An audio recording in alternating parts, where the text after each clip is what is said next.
Hold up, grab my soda cause I told you I'm colder than hell. I ain't buying what you sell, it don't ring my bell. Unless it's got the smell, you know, like grape ape. We ain't talking vapes or the color of drapes. Or a gorilla in a cape is the good shit. Just one hit, you so lit, you fall into a bit, non-bit. What's fucking funny is you're a monkey, a high school flunky, hero and junkie, obliteration of the carnation, with gross castrations, cute citations, by your intimation.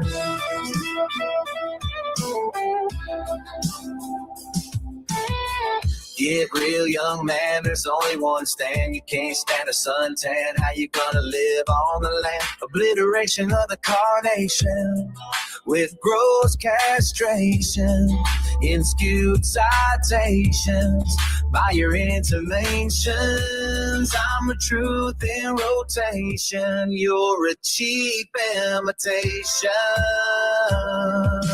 Dark said hums, 808s make the ground shake. Cold as the grave, every word's a land quake.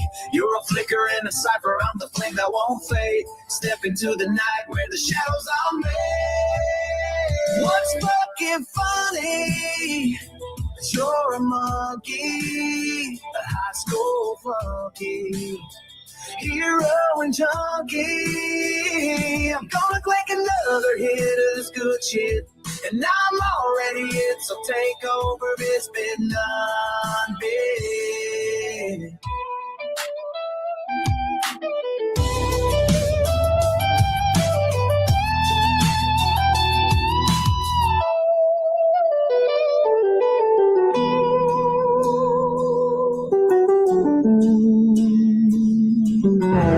Thank you for joining us at Personality Inventory Mockumentary Productions. Man up, slaves, and hit those buttons, or I'll send ice.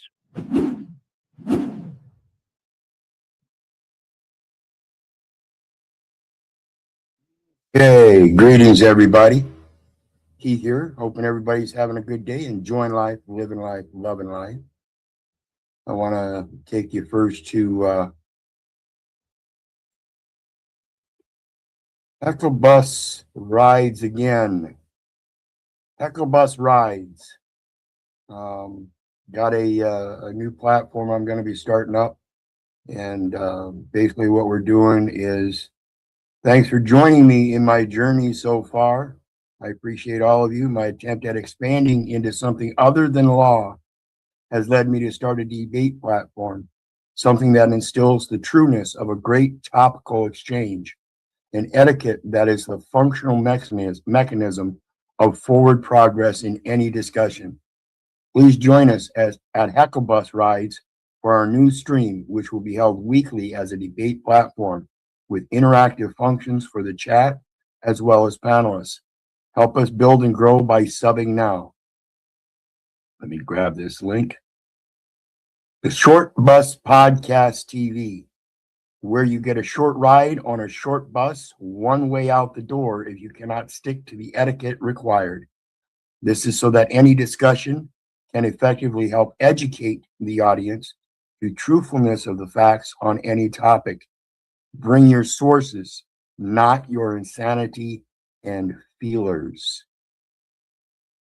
So please join me at P.I.G.S.C.U.N.T.S Rides. The link is in the chat. Please go over and subscribe. And let's get into it. I gotta get my screen share up here.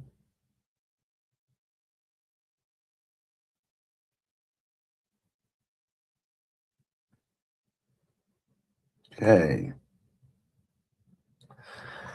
And basically what I'm doing tonight is I'm going over the event timeline and case law that points out various different problematic issues, procedural legal errors that we're looking at.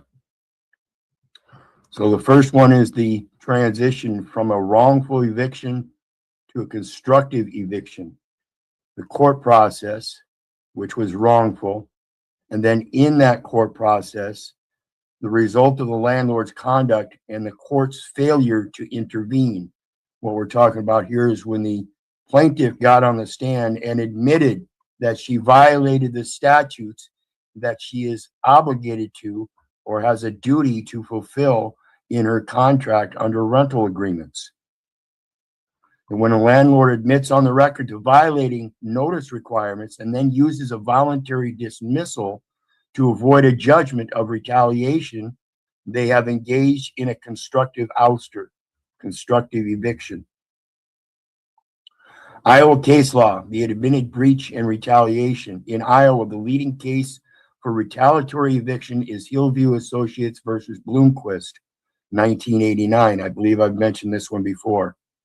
And in that case, the ruling was the Iowa Supreme Court established that once a tenant proves a good faith complaint was made, like our December 16th noise complaint and the January 5th accommodation request, the mandatory presumption of retaliation kicks in. It's mandatory.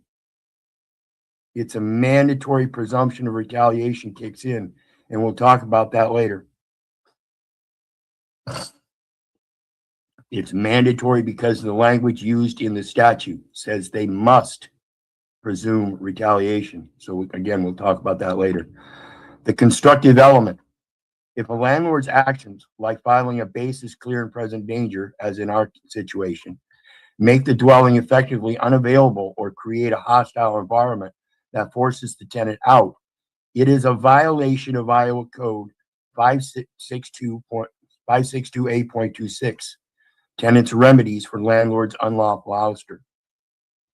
Admission on the record. Under Iowa law, a judicial admission, an admission made by a party during a hearing, is considered conclusive evidence. In Umeka Lewis versus John Jager, Iowa 2012, the court ruled that when a landlord bypasses the legal eviction process, even through voluntary lockouts or administrative maneuvers, such as in ours, they are liable for damages under the IRLTA, which is the Iowa Uniform Residential Landlord Tenant Act. Mentioned that several times. Federal case law under the Fair Housing Act, which I've mentioned before, which holds the requirements for the ADA recognition of request for reasonable accommodation and retaliation, because our hinge involves a disability accommodation request. Our case moves into the realm of Civil Rights Act. Okay. Constructive eviction under FHA, federal courts, including the 8th Circuit, which covers Iowa, recognize that a constructive eviction occurs when a housing provider makes a dwelling unavailable through harassment or by ignoring accommodation requests. This is federal. Okay. Federal case law was determined first, and then Iowa came in and confirmed it.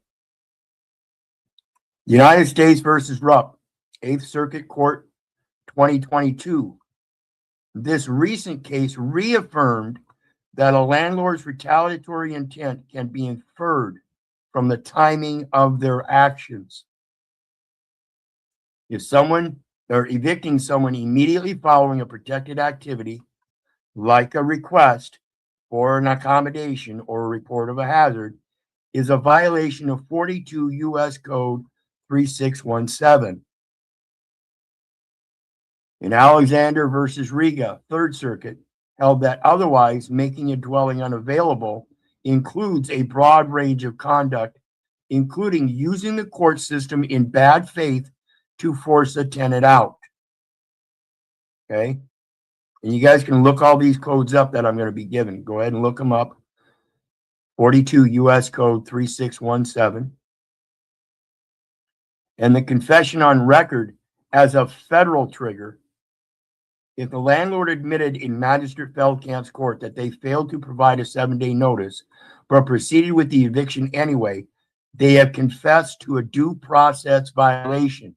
See, your due process isn't strictly just government officials and stuff, government entities. It belongs to any business that you're associated with conducting consumer affairs as well. If they are not going to provide you the process due, then you have a civil rights claim. Okay, this is why they have this case in front of the courts for the guy making cakes, and he's saying it's a violation against his freedom of speech to force him to make cakes that go against his religious beliefs. And that's the whole crux there. The next one, Miller versus Amos strategy in 2024. This recent case highlights that a landlord's notice to quit is invalid if it is based on a discriminatory or retaliatory motive. And it shows retaliation if they ignore my complaint, but then take upon the upstairs tenant's complaint and take us to court on it. And again, I want to remind everybody, the landlord even failed to give a 7-day notice to cure to us in regards to the eviction from that upstairs tenant and his claim that he felt he was threatened because I was yelling at him. If the landlord admits they didn't follow the statute, the entire notice to quit becomes a legal nullity. If the landlord admits they didn't follow the statute, the entire notice to quit becomes a legal nullity. In other words, it's saying they have no standing. And the court must recognize now that a plaintiff came to court and issued a suit with no standing. Summary of the constructive eviction foundation. We argue that the constructive eviction was finalized not by a sheriff's deputy, but by the court's administrative conduct, which is applied in contradiction to Iowa rules of civil procedure. The confession. Landlord admits they failed the statutory notice, the Iowa Code 562A.27 that I mentioned in the earlier videos. They have a maintenance that they are required to follow, and that is the maintenance of the rental agreement. When a tenant gives a noise complaint, they are required to give a 7-day notice to the offending tenant. They did not do so, and then sought an eviction later on, within 1 year. The trigger.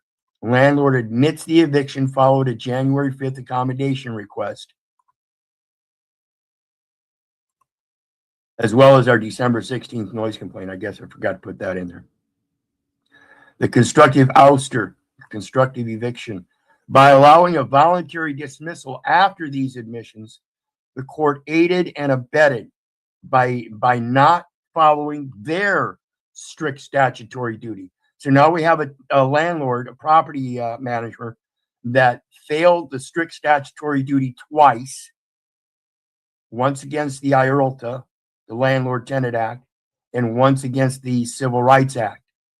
The landlord in making our housing unavailable without a lawful basis. This shows one of several things: incompetence of any level, bias, conspiracy, etc. Either way, it is it is 18 U.S.C. 4, misprision of felony violation, which carries a 3-year sentence. In other words, the court has in, on, and for the record an admittance of a felony by the property manager, and they are required to report this. This is nothing compared to tampering with the witness, victim, or informant, which carries up to 20 years. So now if they fail to listen to us, we have them all on tampering with a witness.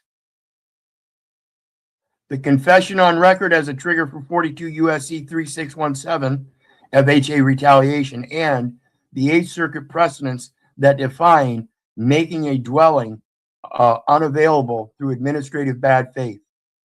The federal foundation is the FHA and constructive ouster. Under the Fair Housing Act, specifically 42 U.S.C. 3604F and 3617, it is illegal to otherwise make a dwelling unavailable because of a disability or request for accommodation. This is where they're required to take into consider the request for accommodation and try to make amends privately. Try to make other accommodations privately by moving us to a different dwelling or a different unit, or moving the offending tenant to a different dwelling or unit. They did not. Federal case, Eighth Circuit, Ellis versus City of Minneapolis, 2017, and related Eighth Circuit guidance confirmed that making a dwelling unavailable isn't just changing locks. It includes using procedural harassment, like bad faith evictions, to force a protected person out.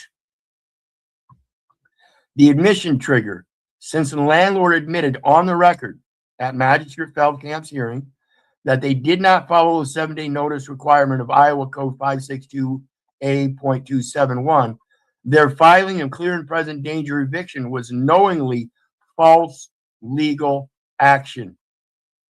In federal terms, this is interference under Section 3617. And this is why I say tampering with a witness, victim, or informant, which carries up to 20 years, because they are, in fact, interfering. In federal terms, this is interference. So the landlord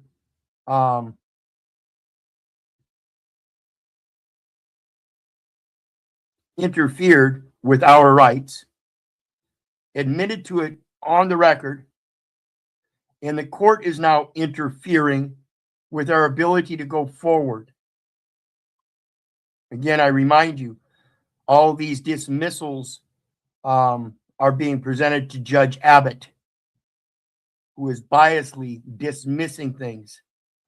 The plaintiff's dismissal did not get any resistance from us because he never presented it to us. He just biasly dismissed it on their behalf, favoring the plaintiff, despite the strict statutory duty of the court to report a felony by the plaintiff.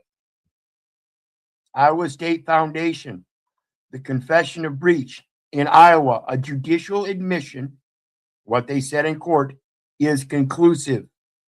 Hillview Associates versus Bloomquist, Iowa, 1989. This case is the ironclad rule for our situation. It states that once we show a good faith complaint, December 16th noise complaint and the January 5th accommodation request occurred within 12 months of the eviction filing, the presumption of retaliation is mandatory. They use the term must. That means it is mandatory. They must find a presumption of retaliation. They cannot just wantonly, biasly give a dismissal without bringing the presumption of retaliation and giving the landlord opportunity to rebut it. And that's what we're screaming about. The breach, because they admitted they skipped the notice to cure, they essentially confessed that the eviction had no legal basis, that they had no standing in court other than to remove us after our complaint. This is constructive eviction because the legal process was used as a tool for the eviction rather than a pursuit of justice. Why constructive eviction matters legally. By labeling a constructive eviction, we move our dangers. We move our dangers from the small claims limits of $6,500 into the unlimited civil rights damages. And if you remember, I told you I started out in the beginning, we were only thinking we were going to claim 10,000. Then it moved up to 100,000. Now it's up to 250,000. And again, if we have to continue on, we may move it up even higher. The small claims judge, you moved out, so the case is over. That's effectively what they're saying.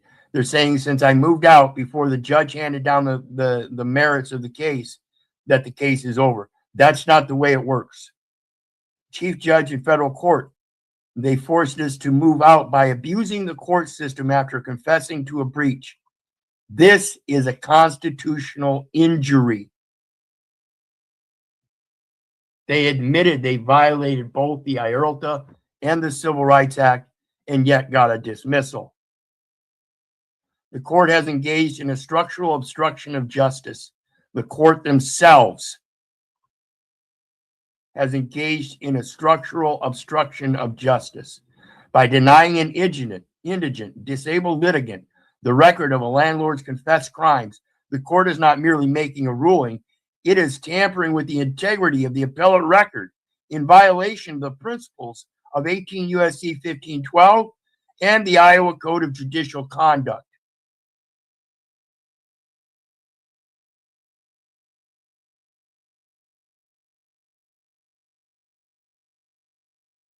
Greetings, sister. I am well. I am well. Appreciate it. Drop my link down there for my new channel. Thanks to being inspired by yourself. I appreciate it. Hope you'll join us. Go over and sub up and get ready to do some debates. I love your candor and how you present yourself. I would love to see you over there. In the meantime, let's get back to it. Phase 1, the trigger, upstairs tenant and the FHA. The foundation of this case isn't just noise. It's a breach of the covenant of quiet enjoyment. This is part of your lease agreements. Everybody has, in a lease agreement, a covenant of quiet enjoyment. This is why they have noise ordinances. The violation here is the tenant upstairs who violated the rental agreement through excessive noise. The landlord's failure under the Fair Housing Act and Iowa Code 5628.15, the landlord has a duty to maintain a habitable environment which encompasses quiet enjoyment. If a landlord is aware of a tenant-on-tenant harassment, especially involving a disabled tenant, and fails to act, they are liable. The federal authority for this, in Nutica versus Bois Clare Corporation, 8th Circuit, 2003, the court ruled that a landlord's failure to stop harassment by other tenants can constitute disability discrimination under the FHA. Phase 2, the statutory breach, the property manager's admission. Property manager is now using the court to remove the victim, us, the complaining tenant, rather than the problem, the noisy tenant. The 7-day failure under Iowa Code 562A.271, a landlord must provide a 7-day notice to cure upon a noise complaint. The retaliation admission. On January 26th, the manager admitted on the record that the eviction filing followed our January 5th accommodation request and the December 16th noise complaint. The mandatory presumption under Iowa Code 562A.36. Once we showed that timeline, the judge had a strict statutory duty to presume retaliation. As established in Hillview Associates versus Bloomquist, 1989, the burden shifted entirely to the landlord to prove they weren't retaliating, a burden they could not meet because they had already admitted to the notice failure. Phase 3, the 3-card Monty, judicial abuse and tampering. This is where they're shuffling the judges. It's 3, I'm calling it a 3-card Monty in case you saw my other videos earlier. This is where the constructive eviction was finalized by the court. by shuffling the case through 4 judges, Cooley, Lubin, Feldkamp, and the current judge, Abbott. The system seems to be ensuring the confession on record will never be turned into a final judgment. How this mirrors witness or evidence tampering under 18 U.S. Code 1512 and Iowa Code 720.4. Again, I urge everybody look these codes up, find out what they say, and you will find out there is mandatory, strict statutory duties in the language. Corrupt hindering of a proceeding by allowing a voluntary dismissal against the rules of procedure after the trial, which is Iowa Rule 1.943 of civil procedure. The court corruptly persuaded the record to disappear.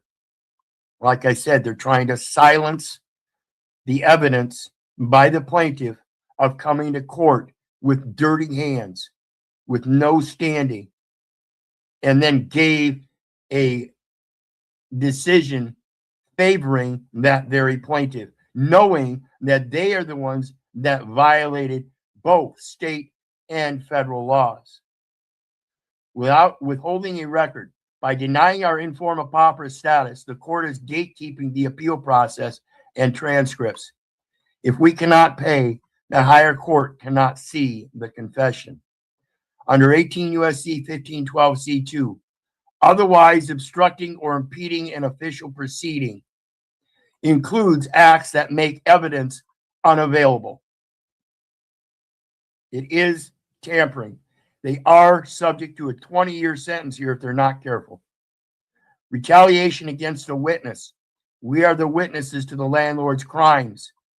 By making the court process so expensive and administratively possible, the court is harassing a witness in retaliation for exercising the legal right to a meaningful hearing.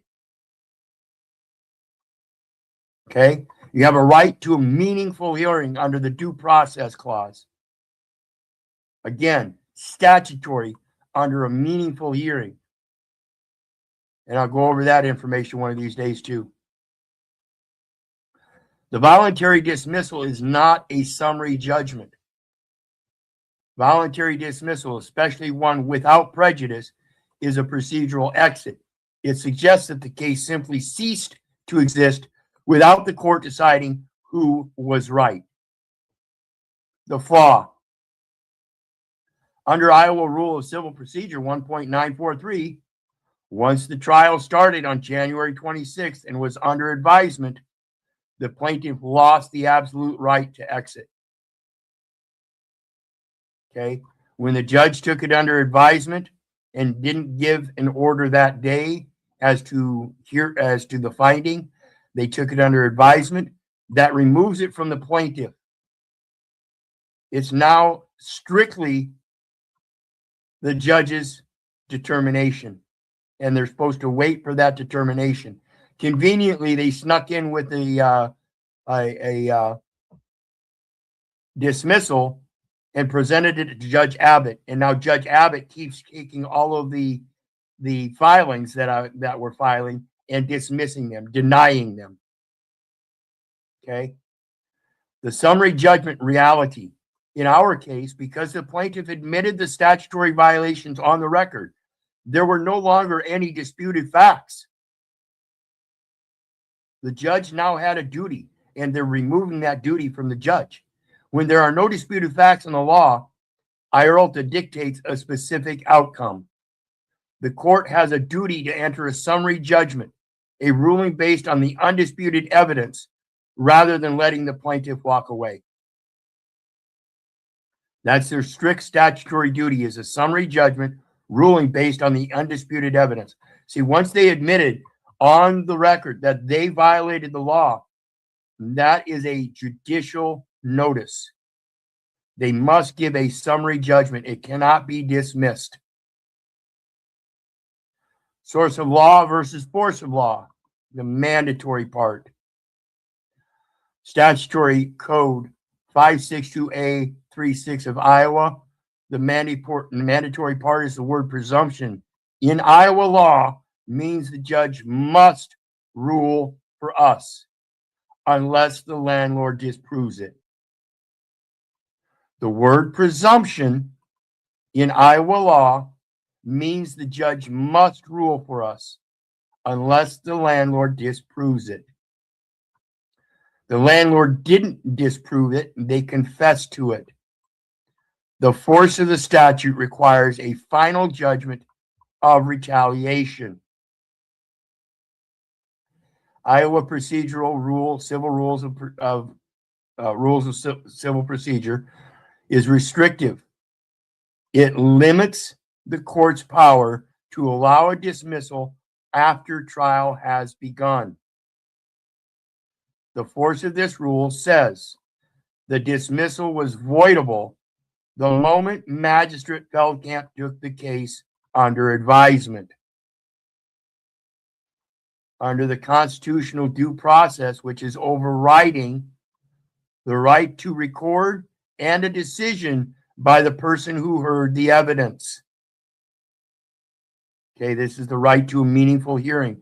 Why have a hearing if you're going to go in and threaten eviction and then force us to move out, and then once we move out, voluntarily dismiss? No, you have an obligation to stay on the field. You can't just walk out of court and say, okay, well, he moved, we're no longer concerned about it. No, you were concerned about it and went forth with the actions and then admitted your federal and state violations on the record. Why our filings are the bridge to a final judgment. By filing the motion to vacate dismissal, we are telling the court, you cannot close this case with a summary exit dismissal. You must close it with a final judgment on the merits, because the trial was already completed and the evidence, the confession, is conclusive. In legal terms, a summary judgment is what happens when one side is so obviously right based on the facts that a full trial's deliberation isn't even needed. Judge didn't need to hear any more evidence. They admitted on the record that they didn't evict us for non-payment of rent or anything, but they evicted us without knowing that they had a statutory duty prior to the eviction. 2 statutory duties that they ignored.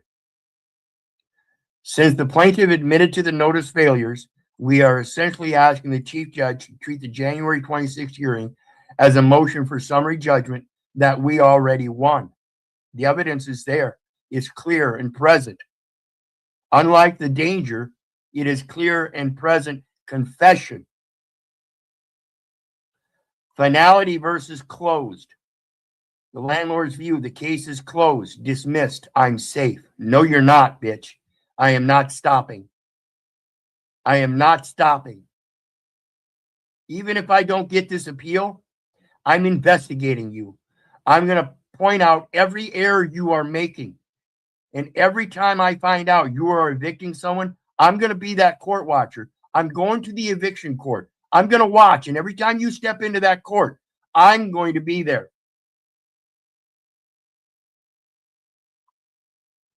The legal truth, a case that is dismissed without a final adjudication on the merits is unstable. By filing our motion to vacate and notice of appeal, we are preventing that dismissal from becoming final. We are forcing the court to either confirm the dismissal, which we then appeal as an abuse of discretion, or vacate the dismissal and enter the judgment we are owed. This is the evidence they now know, or they know they are wrong. They would have already declared dismissed with prejudice, meaning barred from ever bringing this specific claim again. By filing into the case when dismissed without prejudice, we are proving there are strict statutory duties that are not fulfilled.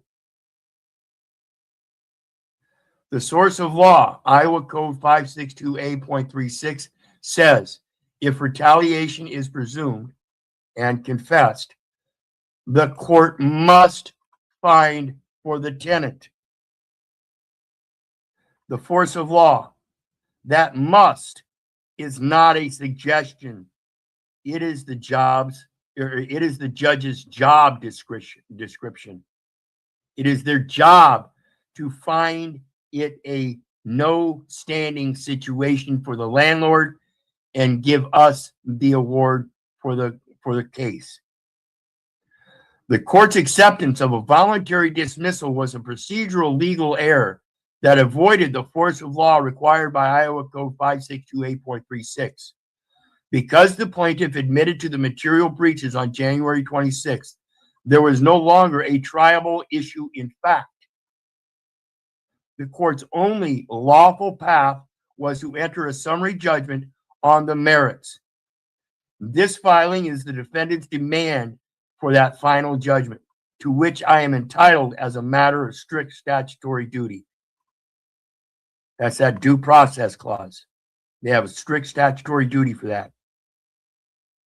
A voluntary dismissal without prejudice is a tool for the beginning of a case, not the end of a trial. Okay? Understand the language, understand the words, understand the terms they're using, and you will understand this stuff. You will come to a comprehension of how this stuff works. A dismissal without prejudice is a tool for the beginning of a case so that you don't have to waste the funds and time to go through a full trial. Okay? Because the plaintiff confessed to the statutory breaches on January 26th, the force of Iowa Code 5628.36 converted this matter into a summary judgment. In other words, it's something they cannot avoid. They confessed to their dirty deeds on record, and now that summary judgment is already there. They provided that summary judgment. They made the admission that they violated the law. The court's attempt to characterize this as a dismissal is an error of law. It must be recorded as a final judgment on the merits with prejudice against the plaintiff. And the prejudice would come against the plaintiff because obviously we'll give them the opportunity to rebut the retaliation presumption, but they can't do that. They've already admitted and confessed that they did not follow the law. By demanding the court enter its own judgment, we are asserting that the court cannot outsource its integrity to a plaintiff who wants to run away after losing. We are holding them to the oath of office, which requires them to decide cases based on the evidence presented, not on which party wants to quit first. We are in this for the long haul. Like I said, I ain't going to stop. Failure to report a known felony, tampering with a record, hiding a record as part of that failure, and tampering with a witness, victim, informant as part of that failure. We're not here to provide the court with a path out of its own error. We have provided the record of the plaintiff's confession and the statutes they violated. The court has a strict statutory duty to enter a final judgment. To do anything less, to allow a dismissal to stand in the face of a confessed breach, is a failure of the judicial office and a violation of public trust. End of story. There's no longer a dispute over a rental agreement. This is a constitutional crisis. We are not the only ones that go through this. And like I said, I will not stop. When the court uses the magistrate's shuffle to suppress a record of confessed federal and state violations, it violates Article 1 of the Iowa Constitution and the 14th Amendment of the U.S. Constitution. The court is not shuffling judges. It is shuffling away our right to due process and a meaningful remedy. They're destroying the very impact of justice on the people that deserve it. The Due Process Clause, which is under the 14th Amendment of the U.S. Constitution and Iowa Article 1, Section 9. The most significant violation here is the denial of procedural due process. The right to a meaningful hearing. Due process requires a hearing at a meaningful time and in a meaningful manner. By allowing a voluntary dismissal after the hearing concluded, the court rendered our hearing meaningless. It allowed the plaintiff to treat the court as a practice run where they could bail out the moment they confessed to a violation. The neutral arbiter violation. When a case is shuffled through 4 judges to avoid a judgment on confession, the judiciary is no longer neutral. It has become an active participant in protecting one party from the legal consequences of their testimony. In Iowa specificity, the Iowa Supreme Court has held often that Article 1, Section 9 of the Iowa Constitution provides broader protections than the federal version. In State versus Hernandez-Gigante, the court emphasized that fundamental fairness is the touchstone. There is nothing fair about a shuffle that buries a confession. The right to a remedy. Open courts. Iowa Article 1, Iowa Constitution Article 1, Section 1 has a specific right to remedy clause. The violation by denying our informa pauperis, the status for the transcript, the court is putting a price tag on justice. If you cannot afford the transcript of the confession, you are effectively barred from the appellate courts.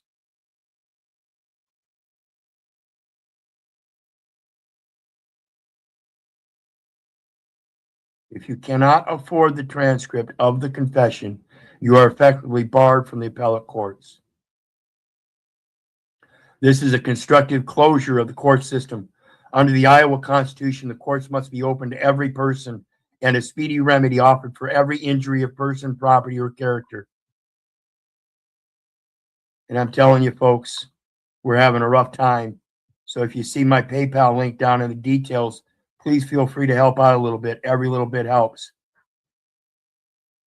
Took every penny we had, almost $5,000 to make the move. And here we are at the end of the month, waiting for the next check. And we have to pay $200 for the transcript fee and $200 for the filing fee for the appeal. And we run short. So please feel free to help out. The right to petition for redress is the U.S.'s First Amendment. The right to petition includes the right to access the courts without fear of retaliation. The violation is when the courts allow a landlord to file a clear and present danger eviction, specifically because we requested a disability accommodation. The court is aiding and abetting a violation of our First Amendment rights.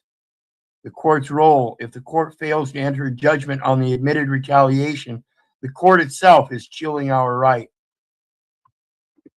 to petition for repairs or accommodation in the future. Equal protection, again, under the 14th Amendment and the Iowa Constitution, Article 1, Section 6. The violation, magistrate shuffle, creates a class of one situation. Other litigants get a final judgment from the magistrate who heard their case. We, however, were subjected to a specialized administrative shuffle that prevented a final judgment.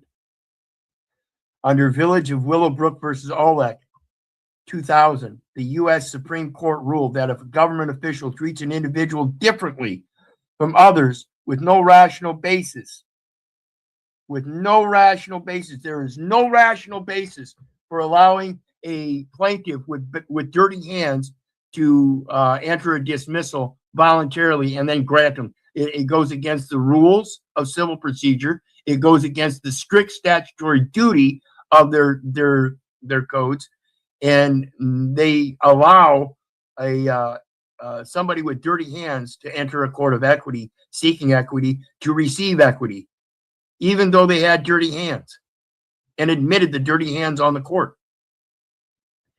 Especially with ill will, it is a violation of equal protection. The shuffle has no rational basis other than to bypass the confession of the landlord. An unconstitutional act is considered void ab initio from the beginning, meaning it has no legal force, confers no rights, imposes no duties, and is in legal contemplation as inoperative as if it had never been passed. Originating from the Supreme Court case Norton versus Shelby County, 1886, this principle dictates that such acts cannot supersede existing valid laws. This is effectively trying to silence our constitutional claim.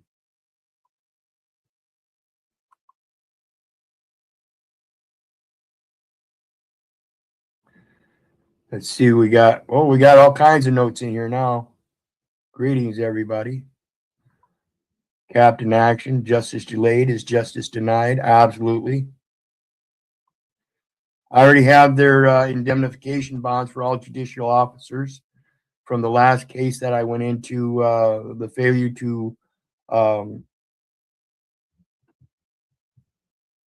to appear for jury duty.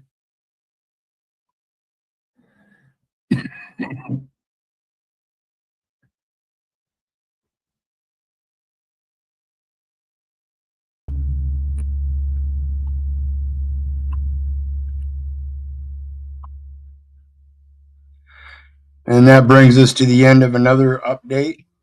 Keep an eye out. Watch for the next one sometime tomorrow. And you guys know me. I love you, but I don't give a rat's ass whether you love me back or not. That's to say, I don't care if you hate me. I don't care if you don't respect me. That part's on you. So may God bless you and have a good day. Bye now.